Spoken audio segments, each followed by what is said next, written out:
এই এভরিওয়ান, সামনে তো সবে বারাত, চলুন বানিয়ে ফেলি আমার সবচেয়ে প্রিয় বুটের হালুয়া। এখানে আমি 3 কাপ বুটের ডাল সারা রাত ভিজিয়ে রেখেছিলাম ফুলে ওঠার জন্য। এখন একে আমি প্রেসার কুকারে উঠিয়ে দেব সিদ্ধ হওয়ার জন্য। একে সিদ্ধ করার জন্য দিয়ে দেব 2 কাপ দুধ। তারপর দিয়ে দিলাম একটা নাড়ানি। চুলায় দিলাম স্টার্ট। আরেক দিকে দুধ বলক উঠছে, তাকে দিলাম ঘাটানি। প্রেসারটা ডিস্টার্ব করছিল, তাই দিলাম ধাপানি। প্রেসার থেকে বের করে দেখি একদম ঠিকঠাক। আরেকদিকে চলছে বাদাম পিষানি।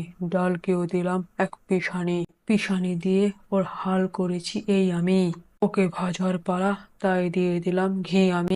এখন ওরে ভেজে খান খান করে ফেলবো। এখন ওরে আমি 2 কাপ দুধ আর 1 কাপ চিনি খাওয়াবো। তাতে পড়লে মজা পাবো, তাই দিয়ে দিলাম চীনা বাদাম। দিয়ে দিলাম অসহ্য মার্কা কিশমিশ। একে আবার সব সময় নাড়ানাড়িতে রাখতে হবে, খেতে জিভ দিয়ে যেন নালা পড়ে, সেই জন্য দিয়ে দিলাম গুঁড়ো দুধ। তারপর আর একটু নাড়ানাড়ি দিলাম। এরপর এর চলে আসলো আসল রূপ। এখন এর নামিয়ে নিব। উপরে ছিটিয়ে দেওয়ার জন্য ভেজে নিলাম কাটো কাজুকে।